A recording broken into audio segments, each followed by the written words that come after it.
March 18, hello po, happy Monday sa inyong lahat. Narito po ang horoscope for the day. Comment, like, share, and follow para sa mga pinanganak ng Year of the Rat. Maganda ang star ng career ngayong araw, kaya naman kayo ang gumagawa ng swerte niyo po. Ang horoscope, ang feng shui, ang mga sinasabi, mga lucky charm ni Master Hans Kua ay walang guarantee, walang promise. Kayo po ang gumagawa ng swerte niyo po. Ang feng shui ay ingredients, pandagdag swerte lamang. Dagdagan ng sipag at determinasyon dahil nasa inyong kamay nakasalalay ang inyong tagumpay. Rat, maganda po ang career luck star. Huwag gayaan mawala ang swerte magpa-feng shui kay Master Hans Red. At 3 Ox naman masasanay ka rin sa bagong patakaran sa trabaho. Mag-ingat lang sa theft star. Pwedeng mawala ang gamit mo, i-double check ang gamit.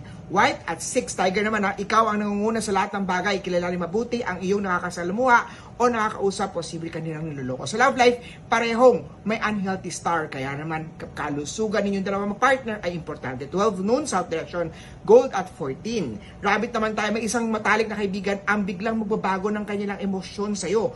Money loss star activated. Hindi mo kailangan ipaliwanag sa kanila. Dapat intindi nila ang hindi magandang nangyayari o gusto mo gawin. Kung hindi maganda, umiwas yan. 5 p.m., northwest direction, silver at 1 ang swerte kay Year of the Rabbit. Dragon naman tayo, dapat iwasan ang mga negative na tao. Sila ihahatak sa pababa.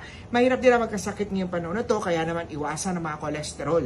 Love life naman na makikilala mo sa pinagtatrabahuhan. Maswerteng oras, 5:15 p.m. East direction, gray at 19 ang swerte kay Year of the Dragon. Kay Snake naman tayo maswerte ngayong araw, ipa-feng shui ang bahay, tindahan, negosyo, ipa-cleansing ang lugar nyo po. Magpa-feng shui kay Master Hans Kua. Pumunta dito sa tindahan ko, personal sa Cityland Show Tower, Shaw Boulevard, Mandaluyong City para makabili ng mga lucky charms na kailangan nyo po. Northeast direction, 8 p.m., yellow at 8 ang swerte kay Year of the Snake. Horse naman tayo, hindi mo intindihan kaya madali kanyang hinuhusgahan. Baguhin ang ugaling judgmental sa ibang tao. Magandang kapalaran if positibo ka lang lagi.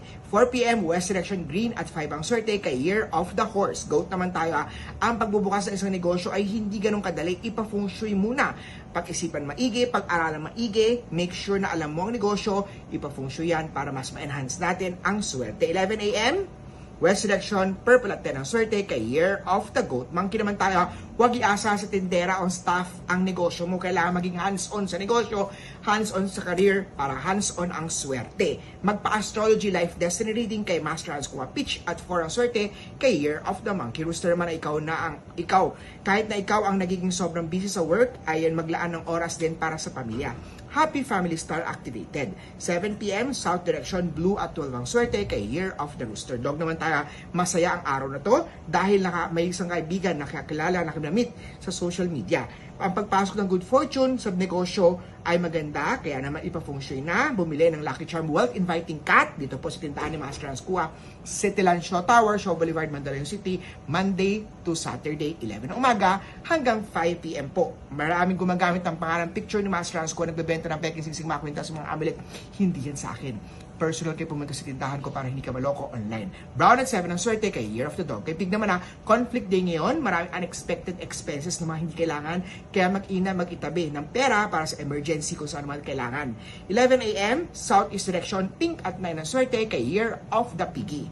I-like, i-share, i-comment, mag-follow po. At kita-kita tayo bukas sa Horoscope of the Day, dito lang po kay Master Hans Kua. Magpa-tarot card reading, astrology reading, feng shui ng bahay, feng shui ng opisina, date selection, wedding date selection, cesarean birth section, pa-signing of contract, bumili ng mga lucky charms, dito lang po kay Master Hans Kua.